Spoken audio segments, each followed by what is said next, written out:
তো hello students, West Bengal commerce ক্লাসে তোমাদের সবাইকে স্বাগত।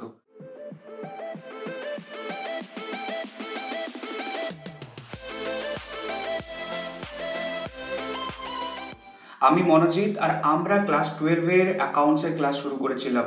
আর অ্যাকাউন্টসে আমরা অলরেডি পার্টনারশিপ চ্যাপ্টারটা কমপ্লিট করে নিয়েছি। আর আমরা লাস্ট দিন শুরু করেছিলাম নতুন একটি চ্যাপ্টার, অ্যাকাউন্টিং ফর কোম্পানিজ। আর আজকে আমরা তার লাস্ট ক্লাসটা করতে চলেছি।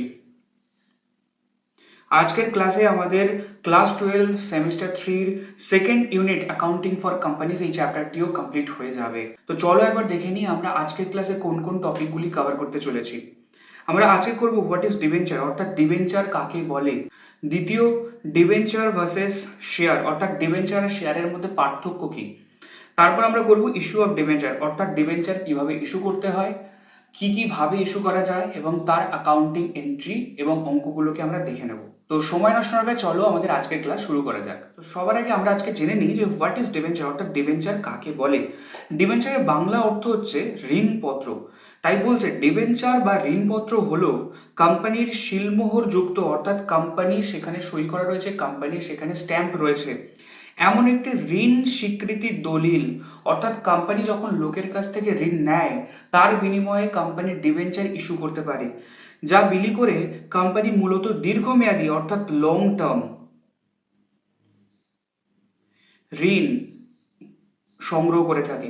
অর্থাৎ এক কথায় যদি বলি, ডিবেঞ্চার হলো এমন একটি ঋণপত্র, যখন কোম্পানির ঋণের দরকার পড়ে, লোনের দরকার পড়ে, দীর্ঘমেয়াদী লোনের দরকার পড়ে, তখন কোম্পানি ডিবেঞ্চারকে ইস্যু করতে পারে এবং পাবলিক তার বিনিময়ে কোম্পানিকে টাকা দেয় এবং কোম্পানির জন্য সেটিকে ঋণ বা লোন হিসেবে দেখানো হয়। এবার চলো ডিবেঞ্চার আর শেয়ারের মধ্যে পার্থক্য কি। আমরা লাস্ট ক্লাসে কোম্পানি কাকে বলে, কোম্পানির শেয়ার কাকে বলে, সেগুলো সবই আমরা শিখেছি।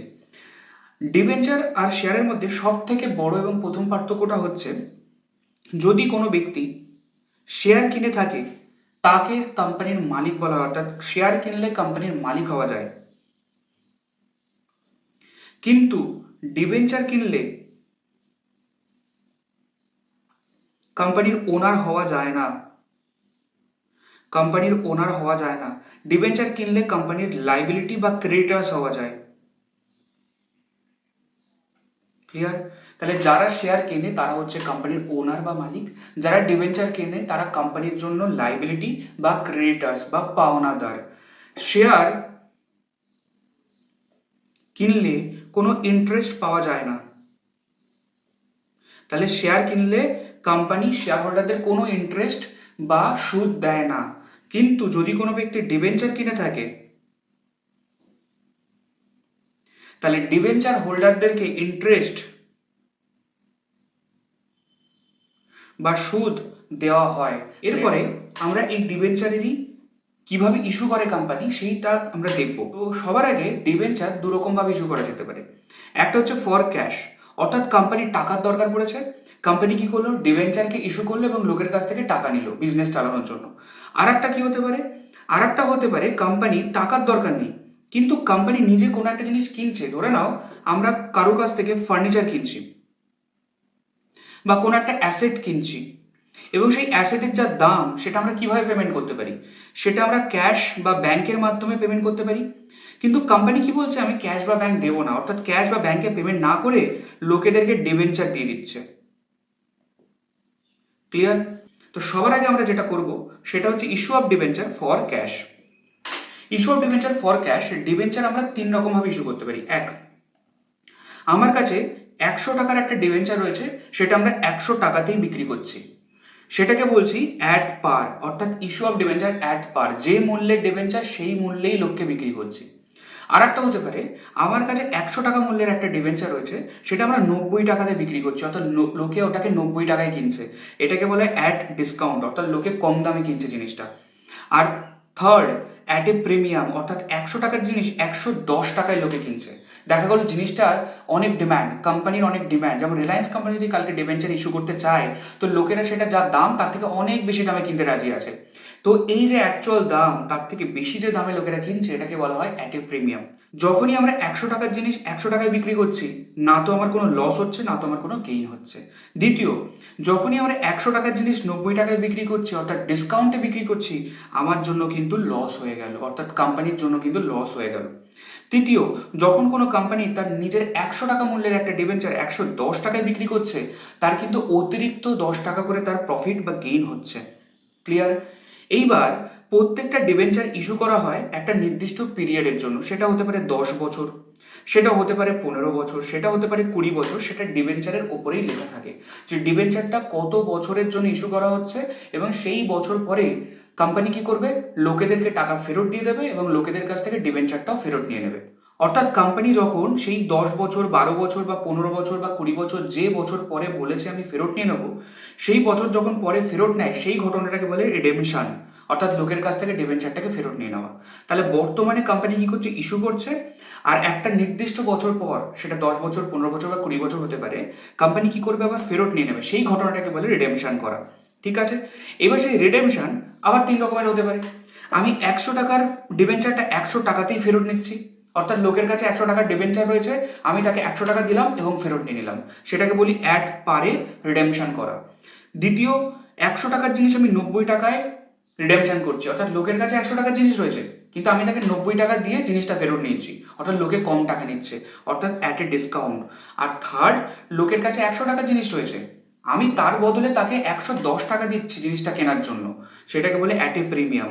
এইবার মজা দেখো, যখন আমরা ফেরত নিচ্ছি, যখন আমরা রিডেমশন করছি, তখন অ্যাট পার 100 টাকার জিনিস 100 টাকাতেই যদি ফেরত নিই, তাহলে আমার নো লস নো গেইন, না তো লস হচ্ছে না তো প্রফিট হচ্ছে।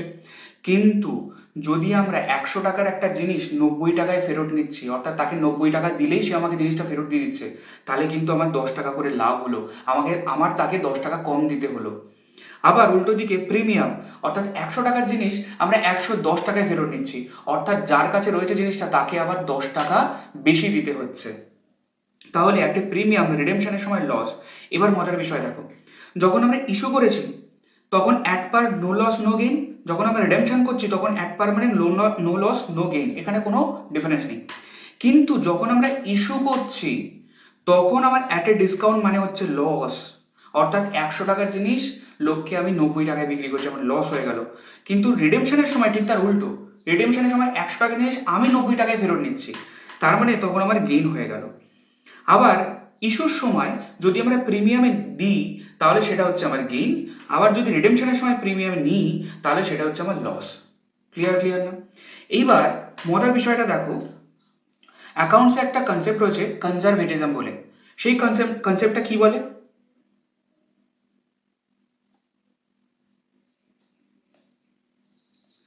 কনজারভেটিজম কথার অর্থ হচ্ছে রক্ষণশীলতা। এই কনসেপ্ট অনুযায়ী অ্যাকাউন্টস যখন আমরা বানাই তখন বলা হয় ভবিষ্যতে যদি কোনো একটা লস হওয়ার সম্ভাবনা থাকে এবং যেটা আমরা আজকে জানতে পারছি, সেই লসটাকে অ্যাকাউন্টসে আজকেই লস হিসাবে দেখাতে হবে। কিন্তু ভবিষ্যতে কোনো প্রফিট হওয়ার সম্ভাবনা থাকলে, যেটা আমরা জানি হবে কিন্তু প্রফিটটা যতক্ষণ না হচ্ছে ততক্ষণ আমরা অ্যাকাউন্টসে দেখাবো না, এই ধারণা নিয়ে যে অ্যাকাউন্টসটা বানানো হয় তাকে বলা হয় কনজারভেটিজম। অর্থাৎ কি বললাম, ফিউচার প্রফিট হবে আমরা আজকে জানি, আজকে আমরা দেখাবো না, কিন্তু ফিউচারে লস হবে সেটা আমরা জানি, সেটা আমাদেরকে আজকেই দেখাতে হবে। তাহলে দেখো, যখন আমরা ইস্যু করছি তখন আমরা জানতে পারছি যে রিডেমশন কোন টাকাতে হবে। রিডেমশন যদি অ্যাট পারে হয় কোনো সমস্যা নেই, তাই তার কোনো এফেক্ট নেই at the time of issue, তাই এর কোনো অ্যাকাউন্টিং এন্ট্রি করার দরকার পড়ে না। কিন্তু ভবিষ্যতে যদি আমি রিডেমশনটা ডিসকাউন্টে করি তাহলে দেখো আমার প্রফিট হচ্ছে, আর আমরা জানি ভবিষ্যতে কোনো প্রফিট হওয়ার সম্ভাবনা থাকলে যতক্ষণ না হচ্ছে ততক্ষণ আমি রেকর্ড করবো না, তাহলে আজকের দিনেও এটা কোনো এফেক্ট করছে না, তাই এটারও কোনো এন্ট্রি হয় না।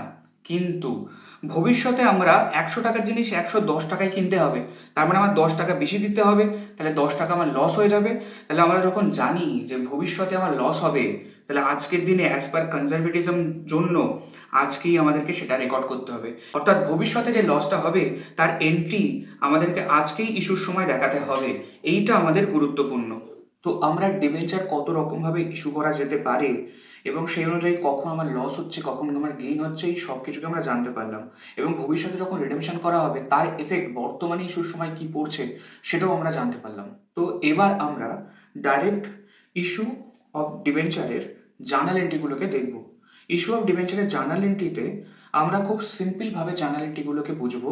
তোমাদের বইতে এই জার্নাল এন্ট্রিটা অনেক অনেক বড়োভাবে দেওয়া রয়েছে, সেটাকে আমি ছোটোভাবে একদম সংক্ষেপে তোমাদেরকে ইজিভাবে এটাকে বোঝাবো।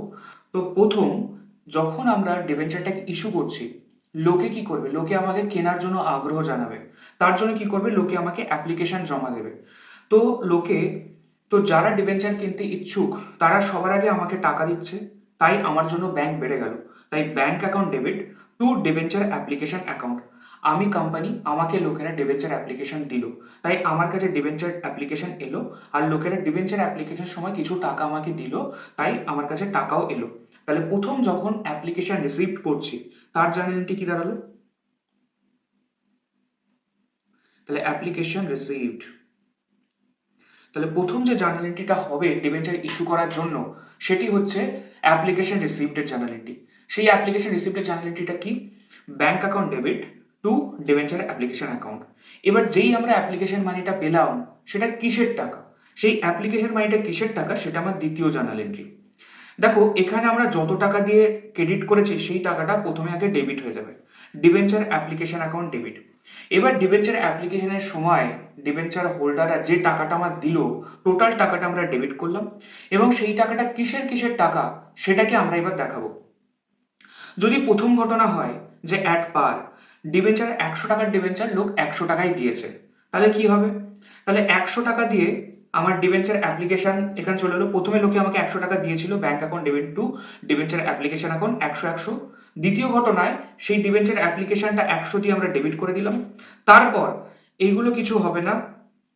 এই ক্ষেত্রে এই যে 100 টাকাটা দিয়েছি, এই 100 টাকাটা কিসের টাকা? এই 100 টাকাটা হচ্ছে ডিবেঞ্চারের টাকা।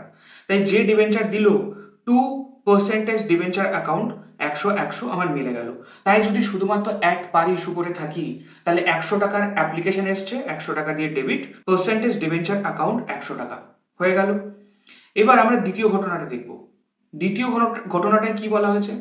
অর্থাৎ আমি এখানে যে জার্নালিটিটা করেছি সমস্ত ঘটনাগুলো ম্যাক্সিমাম যা জার্নালিটি হতে পারে আমি একবারে দেখিয়েছি, যাতে আমাদের একবারেই বুঝে যায় এবং একবারে মনে রাখতে সুবিধা হয়। তারপরে ঘটনা বেসিসে বিভিন্ন ডিফারেন্ট সিচুয়েশনে এলাবোরেটলি আমি বোঝাচ্ছি একটা অঙ্কের মাধ্যমে। দ্বিতীয় ঘটনা কি হতে পারে? ডিসকাউন্টে। অর্থাৎ 100 টাকার জিনিস আমি 90 টাকায় পেয়েছি, অর্থাৎ আমার কি হলো? 10 টাকা লস হয়ে গেল। সবার আগে বলি, লোকে আমাকে তাহলে 90 টাকা দিয়েছে, তাহলে ব্যাংকে আমার 90 টাকা এসছে। তো সবার আগে প্রথম জার্নাল এন্ট্রিটা কি হবে? টাকা পাওয়ার জার্নাল এন্ট্রি। টাকা পাওয়ার জার্নাল এন্ট্রির সময় কি করব? ব্যাংক অ্যাকাউন্ট ডেবিট 90 টাকা টু ডিবেঞ্চার অ্যাপ্লিকেশন অ্যাকাউন্ট 90 টাকা। এবার যেই 90 টাকাটা পেয়ে গেলাম, 90 টাকাটা কিসের টাকা সেটা আমরা দেখাবো দ্বিতীয় জার্নাল এন্ট্রিতে। তাহলে প্রথমে 90 টাকা দিয়ে ডেবিট করে দেবো, ডিবেঞ্চার অ্যাপ্লিকেশন অ্যাকাউন্ট ডেবিট। এবার সেই 90 টাকা, দেখো আমার ডিবেঞ্চারের দাম 100 টাকা কিন্তু পেয়েছি 90 টাকা, তাহলে আমার 10 টাকা লস হয়ে গেল। আর আমরা জানি লস হয়ে গেলে ডেবিট করতে হয়। এই যে লসটা হলো এটা কিসের জন্য হলো? ডিসকাউন্ট দেওয়ার জন্য হলো। 100 টাকার ডিবেঞ্চার আমরা 10 টাকার ডিসকাউন্টে 90 টাকায় বিক্রি করেছি, তাই 10 টাকা আমার লস হয়েছে। তাই দেখো discount on issue of debenture account debit 10 টাকা। দেখো টোটাল আমার 100 টাকার হিসাব চলে এলো। তাহলে টোটাল ডিবেঞ্চারের দাম কত ছিল? টু পার্সেন্টেজ ডিবেঞ্চার অ্যাকাউন্ট 100 টাকা। তাহলে জার্নালিটি কি দাঁড়ালো? ডিবেঞ্চার অ্যাপ্লিকেশন অ্যাকাউন্ট ডেবিট 90 টাকা ব্যাংকে পেয়েছিলাম, discount on issue of debenture account debit 10 টাকা আমার লস হয়ে গেছে, টোটাল 100 টাকা। আর টু পার্সেন্টেজ ডিবেঞ্চার অ্যাকাউন্ট 100 টাকা। এখানে এই যে পার্সেন্টেজটা দেওয়া রয়েছে এটা আমার অঙ্কে বলে দেওয়া থাকবে যে যে ডিবেঞ্চারটা আমরা ইস্যু করছি তার কি পার্সেন্টেজ রেট রয়েছে। কখনো 12% হতে পারে, কখনো 10% হতে পারে, অর্থাৎ এটা হচ্ছে ডিবেঞ্চারের নাম। এরপরে দ্বিতীয় ঘটনা গেল। এবারে তৃতীয় ঘটনা, যদি আমরা প্রিমিয়ামে করে থাকি তাহলে 100 টাকা জায়গায় আমরা 110 টাকা ব্যাংকে পাবো। তার মধ্যে 10 টাকা হচ্ছে আমার লাভ, তাহলে লাভ হলে আমার ক্রেডিট হবে। সবার আগে বলি 110 টাকা আমার ব্যাংকে এসছে, তাহলে ব্যাংকের জার্নাল এন্ট্রিটার আগে মারি। তাহলে তৃতীয় ঘটনাটা দেখি কি হবে। তৃতীয় ঘটনাতে হবে 110 টাকা ব্যাংকে এসছে। তৃতীয় ঘটনাতে 110 টাকা আমার ব্যাংকে এসছে, তাই ব্যাংক অ্যাকাউন্ট ডেবিট 110 টাকা। কিসের টাকা? অ্যাপ্লিকেশন বাবদ এসছে, তাই টু ডিবেঞ্চার অ্যাপ্লিকেশন অ্যাকাউন্ট 110 টাকা। এবার এই যে 110 টাকাটা পেলাম, এবার সেটাকে আমার অ্যাপ্লিকেশন করতে হবে কিসের জন্য টাকা এসছে। তাহলে প্রথমে 110 টাকা দিয়ে টু ডিবেঞ্চার অ্যাপ্লিকেশন অ্যাকাউন্টকে ডেবিট করলাম। তারপরে এই 110 টাকার মধ্যে 10 টাকা হচ্ছে গিয়ে আমার প্রিমিয়ামের টাকা অর্থাৎ আমার লাভ, আর 100 টাকা হচ্ছে ডিবেঞ্চারের টাকা। তাই টু পার্সেন্টেজ ডিবেঞ্চার অ্যাকাউন্ট বলে 100 টাকা চলে এলো। আর 10 টাকা হচ্ছে সিকিউরিটিজ প্রিমিয়াম রিজার্ভ অ্যাকাউন্টের মধ্যে যাবে। অর্থাৎ ডিবেঞ্চার ইস্যু করে যদি আমরা কোনো এক্সট্রা প্রিমিয়ামের টাকা পাই, অর্থাৎ আমার যদি লাভ হয়, তাহলে সেটা সিকিউরিটিজ প্রিমিয়াম অ্যাকাউন্টের মধ্যে আমরা দেখাই, সিকিউরিটিজ প্রিমিয়াম রিজার্ভ অ্যাকাউন্টের মধ্যে আমরা দেখাই। তাহলে দেখো ডেবিট ক্রেডিট আমার মিলে গেল। ডেবিট দিকে ডিবেঞ্চার অ্যাপ্লিকেশন অ্যাকাউন্ট ডেবিট 110 টাকা, ডিবেঞ্চারের দাম 100 টাকা করেছিল, তাই 2% ডিবেঞ্চার অ্যাকাউন্ট বলে 100 টাকা, আর 10 টাকা আমরা অতিরিক্ত পেয়েছি প্রিমিয়াম বাবদ, তাই 2 সিকিউরিটিজ প্রিমিয়াম রিজার্ভ অ্যাকাউন্ট বলে 10 টাকা। আমার ডেবিট ক্রেডিট মিলে গেল। এটা গেল নর্মাল ইস্যুর ক্ষেত্রে। এবার যদি ইস্যু করার সময় রিডেমশনের ব্যাপারটাও বলে দেওয়া থাকে যে ভবিষ্যতে যখন রিডেমশন করবে তখন কিভাবে হবে, এবং সেক্ষেত্রে আমরা একটু আগে ডিসকাস করলাম অ্যাড পারে হলে কোনো এফেক্ট পড়ে না, অ্যাড ডিসকাউন্ট হলে ভবিষ্যতে কোনো এফেক্ট পড়ে না, কিন্তু একটা জায়গায় এফেক্ট পড়বে যে ভবিষ্যতে যদি অ্যাটে প্রিমিয়াম আমরা ইস্যু করে থাকি তখন আমার এফেক্ট পড়বে, তার এফেক্টটা আমাদের আজকেই দিতে হবে। তাহলে ভবিষ্যতে যদি আমরা প্রিমিয়ামে রিডেমশন করব তাহলে আমার উল্টে লস হয়ে যাবে, তাহলে সেই লসটাকেও আজকে আমার ডেবিট করতে হবে। তাহলে দেখি জার্নালিটি কি হবে। তাহলে এই ক্ষেত্রেও ধরে নাও, আমি একটা উদাহরণ দিচ্ছি,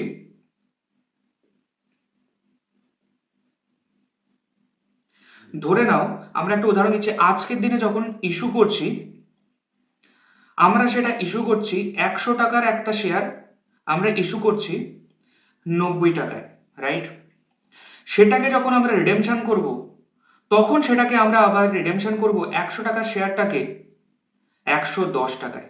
তাহলে দেখো আজকের দিনে যখন ইস্যু করছি 90 টাকায় সেটাও আমার লস, আবার ভবিষ্যতে যখন 100 টাকার জিনিসটা 110 টাকায় আমার কিনে ফেরত নিতে হবে তখন আমার এক্সট্রা 10 টাকা লস হবে, তাহলে ভবিষ্যতেও আমার লস হচ্ছে। তাহলে ভবিষ্যতের লসটাও আজকে আমায় দেখাতে হবে, আর বর্তমানের লস তো আজকেই দেখাতে হবে। তাহলে সেই ক্ষেত্রে আমার ঘটনা কি হবে, যখন ইস্যু করছি 90 টাকা আমার ব্যাংকে আসছে, তাই আমি 90 টাকা ব্যাংকে দেখাবো প্রথমে। তাহলে ব্যাংক অ্যাকাউন্ট ডেবিট 90 টাকা, টু ডিবেঞ্চার অ্যাপ্লিকেশন অ্যাকাউন্ট 90 টাকা, তাহলে 90 টাকা করে আমার ব্যাংকে ঢুকলো। এরপরে এই যে টাকাটা ঢুকলো এটার কিসের জন্য ঢুকেছে সেই এন্ট্রিটা মারতে হবে, দ্বিতীয় এন্ট্রি। তাহলে 90 টাকা আমার অ্যাপ্লিকেশনে এসেছিল, তাই ডিবেঞ্চার অ্যাপ্লিকেশন অ্যাকাউন্ট 90 টাকা। 10 টাকা আমরা কম পেয়েছি ইস্যু করার সময় ডিসকাউন্ট দিয়েছি বলে, সেটা আমার লস, তাই discount on issue of debenture account বলে 10 টাকা দেখালাম। টোটাল 100 টাকার আমার হিসাব হয়ে গেল। এবার ভবিষ্যতে যখন 100 টাকার শেয়ারটা 100 টাকার ডিবেঞ্চারটা আমরা 110 টাকায় বিক্রি করব, তাহলে 10 টাকা আবার ভবিষ্যতে লস হবে, তাই ভবিষ্যতের লসটাকে আজকে আবার লস হিসেবে দেখাতে হবে, সেটাকে আমরা বলি loss on issue of debenture account বলে আরো 10 টাকা দেখাতে হবে। তাহলে দেখো টোটাল আমার 110 টাকার আমার হিসাব হয়ে গেল। 90 টাকা বর্তমানে ব্যাংকে এসছে, 10 টাকা আমায় পাইনি, ডিসকাউন্ট দিয়েছি তাই লস, আর 10 টাকা ভবিষ্যতে আমার অতিরিক্ত টাকা দিয়ে কিনতে হবে, তাই ভবিষ্যতের লসটাকে আজকে আমি লস হিসেবে দেখালাম। এরপরে ডিবেঞ্চারের দাম 100 টাকা, তাই টু ডিবেঞ্চার অ্যাকাউন্ট বলে 100 টাকাই দেখাবো। টু সিকিউরিটিজ প্রিমিয়াম, এই অঙ্কের জন্য কিছু নেই কারণ এই অঙ্ক আমরা ডিসকাউন্টে ইস্যু করেছি, যদি কোনো অঙ্কে প্রিমিয়ামে করতাম তাহলে প্রিমিয়ামটা আসতো। এরপরে ভবিষ্যতে যে 10 টাকাটা লাগবে আজকে লস হিসেবে দেখালাম, তাহলে আমরা যখন জানি যে ভবিষ্যতে আমার লস হতে পারে, তাই বর্তমানে সেই লসের টাকাটা তো সরিয়ে রাখতে হবে, তার জন্য আবার একটা রিজার্ভ বানিয়ে রাখতে হবে, অর্থাৎ premium on redemption of debenture বলে এখানেও আমরা 10 টাকাটাকে দেখাবো। ভবিষ্যতে যে 10 টাকাটা আমার লস হবে সেই লসের টাকাটা আজকে আমার সরিয়ে রাখতে হচ্ছে, সেটাকে বলছে premium on redemption of debenture account বলে 10 টাকাটাকে আমরা ক্রেডিট দিকে দেখালাম, অর্থাৎ আমার লাইবিলিটি জন্মে গেল যে ভবিষ্যতে এই 10 টাকাটা অতিরিক্ত ডিবেঞ্চার হোল্ডারদের দিতে হবে। এইবার দেখো এখানে আমার একটা লস হয়েছে, এটা আমার একটা লস হয়েছে, আবার এটা আমার একটা লস হয়েছে, আর আমরা জানি প্রত্যেকটা লস আমাদের কোথায় যায়, প্রত্যেকটা লস আমাদের পিএল অ্যাকাউন্টের মধ্যে যায়, অর্থাৎ পিএল অ্যাকাউন্টে আমরা লসটাকে বুক করি। তাই এখানে আবার লসটাকে ট্রান্সফার করার জার্নাল এন্ট্রি মারতে হবে, লস ট্রান্সফার করার জার্নাল এন্ট্রি মারতে হবে।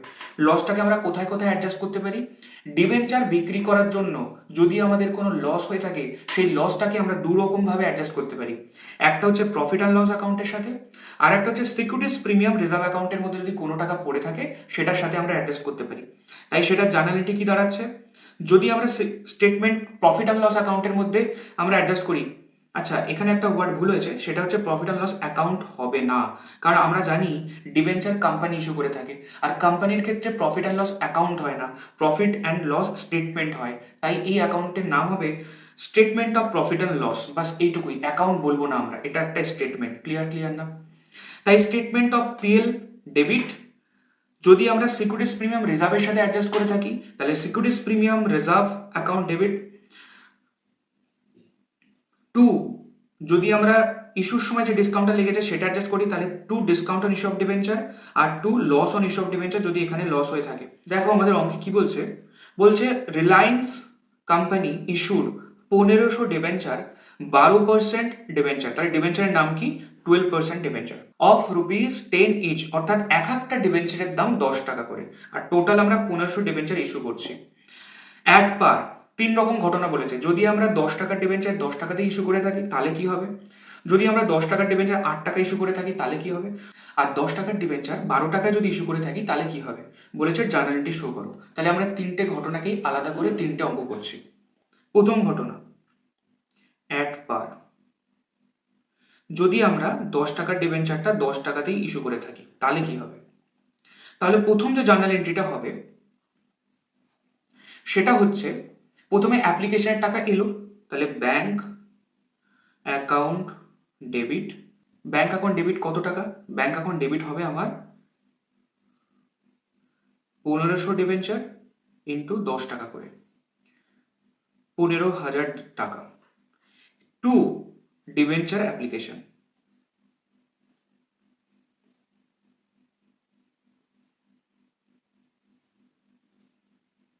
কত টাকা, 15,000 টাকা।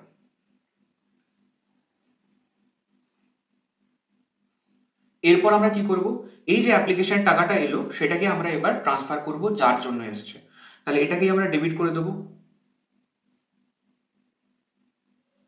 ডিবেঞ্চার অ্যাপ্লিকেশন অ্যাকাউন্ট, কত টাকা, 15,000 টাকা। এবার ডিবেঞ্চার অ্যাপ্লিকেশনে কিসের টাকা এসছে, পুরো টাকাটাই 10 টাকা ডিবেঞ্চারের দাম ছিল, 10 টাকা ডিবেঞ্চারের দাম ছিল, পুরো টাকাটাই ডিবেঞ্চারের টাকা, তাই টু ডিবেঞ্চারের নাম কি, 12% ডিবেঞ্চার অ্যাকাউন্ট,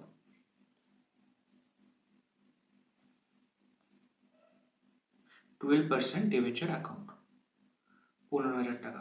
তাহলে দেখো প্রথম ঘটনাটা আমার এন্ট্রি কমপ্লিট। যদি আমরা দ্বিতীয় ঘটনা ঘটতো, অর্থাৎ 10 টাকার ডিবেঞ্চারটা আমরা 8 টাকা ইস্যু করেছি, তখন কি হবে।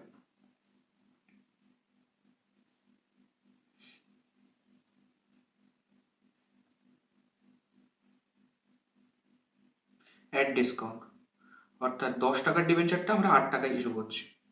প্রথম যে জার্নাল এন্ট্রিটা হবে সেক্ষেত্রে সেম ব্যাংকে টাকা পাচ্ছি, ব্যাংক অ্যাকাউন্ট ডেবিট, কত টাকা, 1500 ডিবেঞ্চার 8 টাকা করে,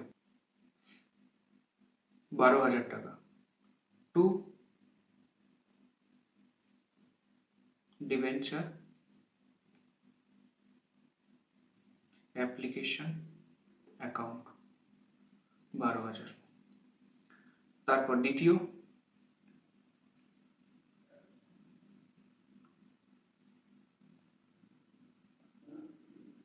ডিবেঞ্চার অ্যাপ্লিকেশন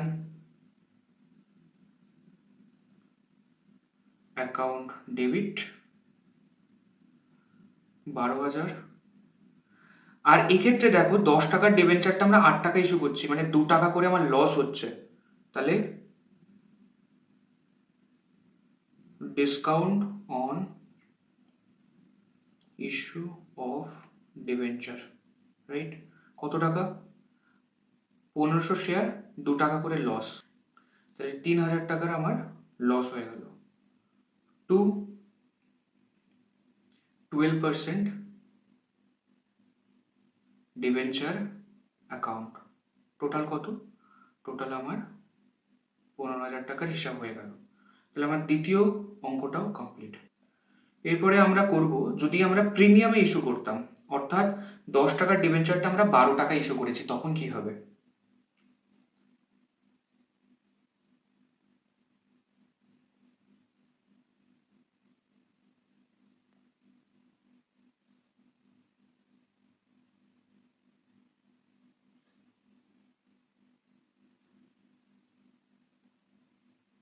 তো সবার আগে আমাকে টাকা পেতে হবে, ব্যাংক অ্যাকাউন্ট ডেবিট, কত টাকা, 1500 ডিবেঞ্চার ইন্টু 12 টাকা করে পেয়েছি, টোটাল তাহলে 18,000 টাকা পেলাম, টু ডিবেঞ্চার অ্যাপ্লিকেশন অ্যাকাউন্ট, 18,000 টাকা। এরপরে কি করব, এরপরে এটাকে ট্রান্সফার করতে হবে,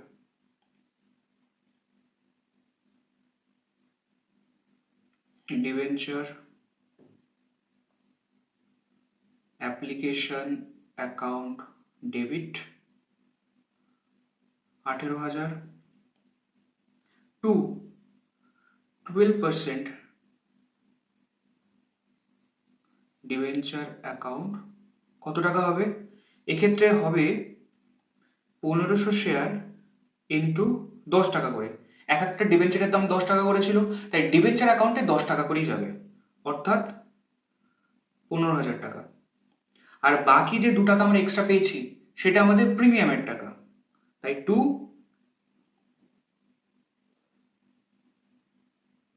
সিকিউরিটিজ প্রিমিয়াম রিজার্ভ অ্যাকাউন্ট কত টাকা যাবে? 1500 ডিবেঞ্চার ইন্টু 2 টাকা করে 3,000 টাকা। তাহলে আমার তিনটে অঙ্কই হয়ে গেল এবং আমরা কিভাবে ইস্যু করতে হয় সেই ইস্যু সব কিছু আমরা বুঝতে পারলাম।